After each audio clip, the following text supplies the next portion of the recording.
எப்படி அப்படி அப்படி போய் தப்பு பண்ணுறீங்க? எங்கள் அப்பா அம்மா சண்டையில் வந்து நான் ஆசிட் குடிச்சிட்டேங்க மேம். எனக்கு வந்து தொண்டை ஆப்ரேஷன் பண்ணியிருக்கு.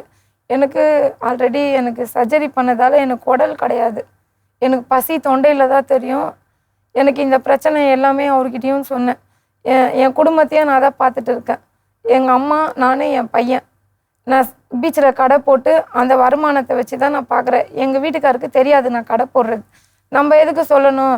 குழந்தைக்கு 5000 ரூபாய் தரார். சரி ஏதோ அவர் கஷ்டப்படுறேன்னு சொல்கிறார். ஃபோன் பண்ணி போன மாதம் கால் பண்ணார். நான் வந்து ஃபோன்னா எடுக்க மாட்டேன். அவர் பிளாக் லிஸ்ட்டில் போட்டு வச்சுருக்கிறதா நான் அவர் நம்பர்னால் எடுக்க மாட்டேன். அப்போ அவர் வந்து கால் பண்ணி இது மாதிரி எனக்கு என்கிட்ட காசு இல்லை, நான் வந்து கோயம்புத்தூரில் ரூம் எடுத்து தங்கியிருக்கேன், இங்கே இல்லை, நான் இங்கே அவங்க மட்டும்தான் இருக்காங்க, நான் மட்டும் ரூம் எடுத்து தங்கியிருக்கேன்னு என்கிட்ட சொன்னார். எப்போ உனக்கு தெரிய வந்தது வைஃபோட தான் இருக்காருன்னு? அது அப்போவே மேம் நான் கம்ப்ளைண்ட் பண்ணேன் இல்லைங்க மேம். குழந்தை 4 மாதம் வயசில் இருக்கும் போது. அது வரைக்கும் உங்கள் வீட்லேயே உங்க கூட தான் இருந்தாரா?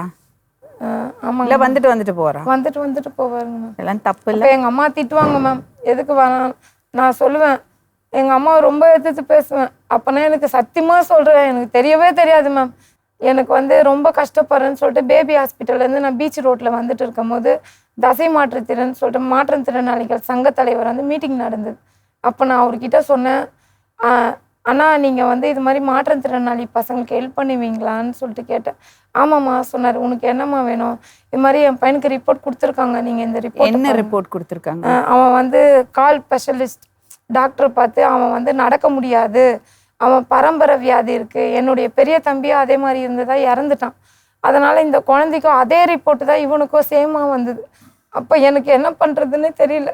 அங்கே ஒரு மேடம் இருந்தாங்க, அவங்கள போய் பார்த்தேன். மேம் இது மாதிரி நான் வந்து ரொம்ப கஷ்டப்படுறேன், எனக்கு ஹஸ்பண்ட் கிடையாது, விட்டுட்டு போயிட்டாரு, நான் வந்து என் குழந்தைய வச்சு பீச்சில் சுண்டல் கடை போட்டு தான் நான் சாப்பிட்றேன்னு சொன்னதுக்கு, நான் வந்து உனக்கு பணம் கட்டுறேன். எனக்கு பணம் கட்டினாங்க. பணம் கட்டி குழந்தைக்கு டெஸ்ட் எடுத்து ரிப்போர்ட்டு வந்தது 1.5 வருஷம் கழித்து தான் வந்தது ரிப்போர்ட்.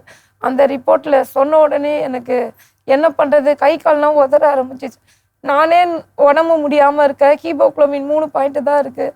எனக்கு ஒரு குழந்தைய கடவுள் கொடுத்துருக்காரு, அந்த குழந்தைக்கு இது மாதிரி இருக்குதுன்னு என்னால் சொல்லக்கூட முடியல யாருக்கிட்டையுமே. அவர்கிட்ட ஓப்பனாக ரிப்போர்ட்டை காட்டினோன்னே அவர் சொன்னார், நான் உன் பையனுக்கு படிப்புக்கு ஹெல்ப் பண்ணுறேன்.